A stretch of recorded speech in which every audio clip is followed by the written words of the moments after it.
आज Doubtnut app download करें।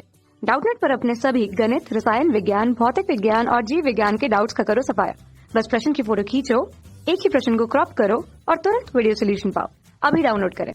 नमस्कार दोस्तों, दिया गया प्रश्न है सौर सेल का VI अभिलाक्षणिक वक्र खींचिए तथा बताइए कि जो सौर सेल निर्माण में प्रयुक्त अर्धचालक बैंड अंतराल व प्रकाश अवशोषण की जो क्षमता की कोटि होती है वह कितनी होती है।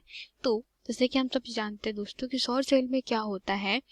सौर सेल में अगर मैं इसका चित्र दिखाऊं आपको तो उसके अनुसार यह मान लीजिए हमारा कोई सौर सेल है, तो इसका सिद्धांत कैसा रहेगा कि जब भी कोई प्रकाश किरण इस पे आपतित होगी, मतलब मान लीजिए वो h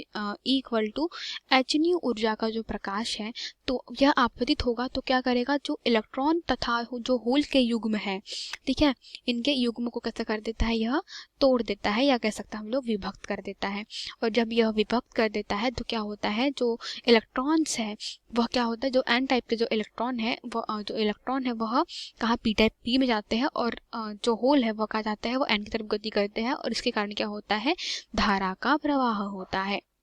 ठीक है, तो हम लोग कह सकते हैं, तो अगर मैं इसको चित्र के अनुसार कुछ दिखाऊं तो देखिए क्या हो, जैसे ही इस पे h फोटोन का जो ऊर्जा है वो आई तो यहाँ पर जो इसके जो संधि पे जो इलेक्ट्रॉन होल के जो युग्म थे वह कैसे हो जाएंगे, वह आपस में टूट जाएंगे और क्या हो जाएगा कि जो इलेक्ट्रॉन्स है वह p के तरफ जाएंगे और जो होल है वह n की तरफ जाएंगे और इनके कारण क्या होगा, जो यहाँ पर जो लोड है RL, इसमें क्या हो जाएगी, धारा प्रवाहित हो जाएगी। तो अगर मैं इसका VI अभिलाक्षणिक वक्र बनाऊं तो वो कुछ इस VI वक्र के हिसाब से आप देख सकते हैं कि जब यहाँ पे मतलब मान लीजिए कि परिपथ कैसा था, ओपन था, मतलब यह परिपथ खुला परिपथ था, तो जो वोल्टेज का मान था वह कितना था, वह 0 था। और जैसे ही क्या हुआ कि परिपथ को बंद कर दिया गया तो धारा कैसी बहती है, पश्च दिशिक धारा होती है। तो पश्च दिशिक धारा होने के कारण क्या होता है, धारा का मान बढ़ता है और धारा तब तक बढ़ती है जब तक कि धारा का सर्किट पूरा ना हो जाए। तो यह क्या था हमारा सौर सेल का VI अभिलाक्षणिक वक्र।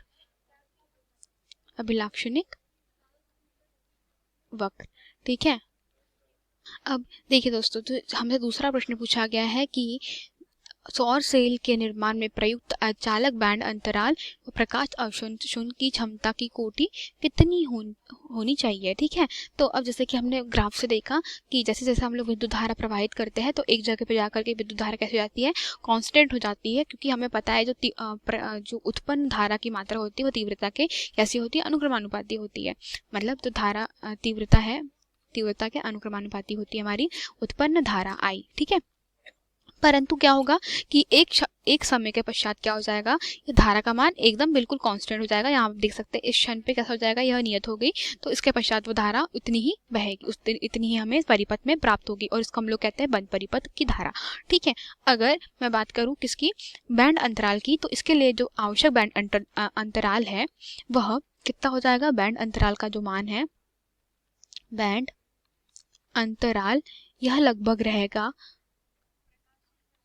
1.0 से लेकर के 1.8 इलेक्ट्रॉन वोल्ट, क्योंकि जो जैसे ही प्रकाश किरण आपतित हो तो इलेक्ट्रॉन होल का पेयर है वो टूट जाना चाहिए। ठीक है, तो ऐसा हमारे पास में सौर जो सेल होता है उसके अंदर की बैंड अंतराल होना चाहिए। ठीक है, ये जो इसके बीच में है।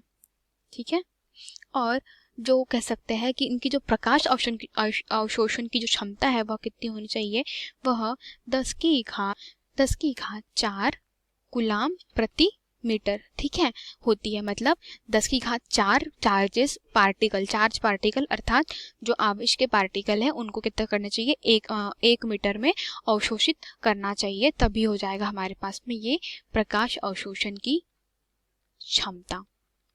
ठीक है, अवशोषण, तो हम लोग कह सकते हैं यही हमारा उत्तर था दोस्तों। धन्यवाद। कक्षा 6 से 12वीं से लेकर नीट, IIT, JEE वो एडवांस के लेवल तक 1 करोड़ से ज्यादा छात्रों का भरोसा। आज ही डाउनलोड करें डाउटनेट ऐप या व्हाट्सएप करें अपने सारे डाउट्स 8400 400 400 पर।